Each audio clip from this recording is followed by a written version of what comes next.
ತೇಜಸ್ವಿ ಸೂರ್ಯ ಮಾಡಿರುವಂಥ 3 ಅಭಿವೃದ್ಧಿ ಕೆಲಸಗಳನ್ನು ಹೇಳ್ಬೋದಾ ಯಾವುದಾದ್ರೂ? ಸರ್, ನಾವು ಸೆಂಟ್ರಲ್ ಲೆವೆಲಲ್ಲಿ ಹೇಳೋದಿದ್ರೆ ಅವರು ಮೆಟ್ರೋ ಬೇಕಾದಷ್ಟು ತಂದಿದ್ದಾರೆ. ಮೆಟ್ರೋ ಸುಮಾರೆಲ್ಲ ಇಂಪ್ರೂವ್ಮೆಂಟ್ ಆಗಿದೆ. ಮೆಟ್ರೋ ಲೈನು ಸುಮಾರು 80-85 ಕಿಲೋಮೀಟರ್ವರೆಗೂ ತಂದಿದ್ದಾರೆ, ಅವರೇ ಹೊಣೆ.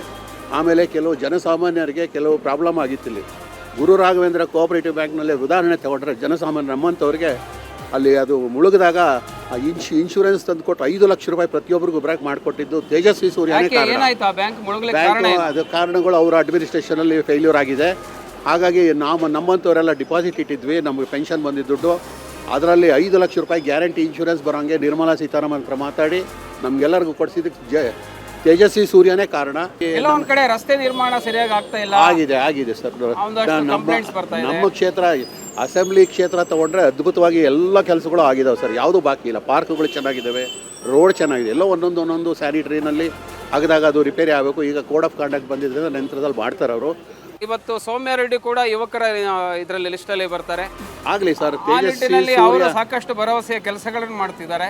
ಡೆಲ್ಲಿನಲ್ಲಿ ಯಾಕೆ ಸೌಮ್ಯ ರೆಡ್ಡಿ ಅವರು ಕಾಣಿಸ್ತಿಲ್ಲ? ಕೇವಲ ತೇಜಸ್ವಿ ಸೂರ್ಯ, ನೀವು ಪಕ್ಷದ ನೋಡಿ ಓಟ್ ಹಾಕ್ತಿದ್ದೀರೋ ಅಥವಾ ವ್ಯಕ್ತಿಯನ್ನ ನೋಡಿ? ಪಕ್ಷನೂ ನೋಡ್ತೀವಿ ಸರ್, ವ್ಯಕ್ತಿನೂ ನೋಡ್ತೀವಿ. ಅದ್ಭುತ ನಾಯಕ ಆಗ್ತಾರೆ ಮುಂದೆ, ಯುವ ನಾಯಕ. ಇನ್ನೂ ಭವಿಷ್ಯ ಇದೆ. ಇನ್ನು 30-35 ವರ್ಷ ರಾಜಕೀಯದಲ್ಲಿ ಇರ್ತಾರೆ ಅವರು. ತುಂಬ ಒಳ್ಳೆ ಕೆಲಸಗಳಾಗ್ತವೆ, ತಿಳುವಳಿಕೆ ಇದೆ, ಜ್ಞಾನಿಗಳು ತುಂಬ ತಿಳ್ಕೊಂಡಿದ್ದಾರೆ ಅವರು. ಇನ್ನೂ ಮುಂದೆನೂ ತಿಳ್ಕೊಳ್ತಾರೆ. ಅವರು ಮಂತ್ರಿಗಳು ಆಗಬೇಕು, ಇನ್ನೂ ಉನ್ನತ ಸ್ಥಾನಕ್ಕೆ ಹೋಗಬೇಕು. ಅದರಿಂದ ನಮ್ಮ ಕ್ಷೇತ್ರಕ್ಕೂ ಒಳ್ಳೆಯದಾಗ್ತದೆ.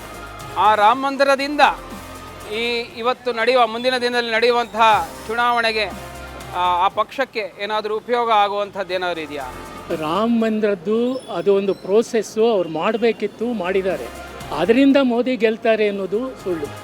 ಅವರು ಗೆಲ್ಲೋದು ಅವರ ಓನ್ ಸ್ಟ್ರೆಂತಿಂದ, ಅವರು ಮಾಡಿರೋ ಕೆಲಸದಿಂದ, ದೇಶಕ್ಕಾಗಿ ಅವ್ರನ್ನೇ ಸಮರ್ಪಣೆ ಮಾಡ್ಕೊಂಡಿದ್ದಾರೆ ಅವರು. ಆ ಒಂದು ಇದರಿಂದ ಅವ್ರು ಗೆಲ್ತಾರೆ ಹೊರತು ರಾಮ ಮಂದಿರ ಅವರು ಹೇಳಿದರು, ಹಿಂದೆನೇ ಹೇಳಿದರು ಕಟ್ತೀವಿ ಮಾಡ್ತೀವಿ ಅಂತ, ಮಾಡಿದ್ದಾರೆ. It is one of their duties. Lok Sabha elections ಇರುವಾಗಲೇ, ಹತ್ತಿರದಲ್ಲಿ ಇರುವಾಗಲೇ ರಾಮ ಮಂದಿರದ ಪ್ರತಿಷ್ಠಾಪನೆ ಆಗಿದೆ. ಅದು ಇದು ಕಾಕತಾಳೀಯವ, ಅದರ ಉದ್ದೇಶಪೂರ್ವಕವ? ಏನು ಕಾಕತಾಳೀಯ ಅಲ್ಲ, ಅದು ಕನ್ಸ್ಟ್ರಕ್ಷನ್ ಹೇಗೆ ನಡೆದಿದೆ ಅದ್ರ ಪ್ರಕಾರ ಆಗಿದೆ. ಅದು it may be A coincidence ಅಷ್ಟೇ. ತೇಜಸ್ವಿ ಸೂರ್ಯ ಮತ್ತು ಸೌಮ್ಯ ರೆಡ್ಡಿ ನಿಂತಿದ್ದಾರೆ. ಕಾಂಗ್ರೆಸ್ ಪರವಾಗಿ ಸೌಮ್ಯ ರೆಡ್ಡಿ, ಬಿಜೆಪಿಯ ಪರವಾಗಿ ತೇಜಸ್ವಿ ಸೂರ್ಯ.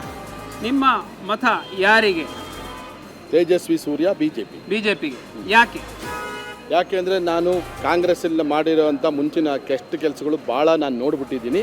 ಅದರಿಂದ ನಾನು ಮುಂಚೆಯಿಂದನೂ ನಾನು ಆ್ಯಂಟಿ ಕಾಂಗ್ರೆಸ್ಸು ಪರ್ಸನಲ್ ಆಗಿ ಹೇಳ್ತಿದ್ದೀನಿ. ಆಮೇಲೆ BJPನಲ್ಲಿ ಮಾಡಿರೋ ಒಳ್ಳೆ ಕೆಲಸಗಳು ಪ್ರತಿ ಒಬ್ಬರೂ ಕೂಡ ನಮ್ಮ ಕ್ಷೇತ್ರದಲ್ಲಿ ತೇಜಸ್ವಿ ಸೂರ್ಯಂಗೆ ಆಗ್ತಾರೆ. ಎಲ್ಲೋ ಅಲ್ಪ ಸ್ವಲ್ಪ ಈ ಕಾಂಗ್ರೆಸ್ಸಿಂದ ಈ ಯೋಜನೆಗಳಲ್ಲೇನೋ ಲಾಭ ಗೀಭ ಮಾಡ್ಕೊಂಡಿರೋರು ಹಾಕ್ಬೋದೇ ಹೊರತು 5 ಲಕ್ಷ ಮಿನಿಮಮ್ ವೋಟು ಲೀಡಿಂಗಲ್ಲಿ ತೇಜಸ್ವಿ ಸೂರ್ಯ ಗೆಲ್ತಾರೆ, ಇದು ಮಾತ್ರ ಗ್ಯಾರಂಟಿ.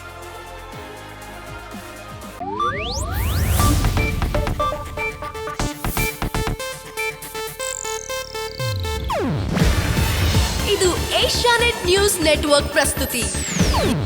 ನೀವು ನೋಡ್ತಿದ್ದೀರಾ ಏಷ್ಯಾನೆಟ್ ಸುವರ್ಣ ನ್ಯೂಸ್.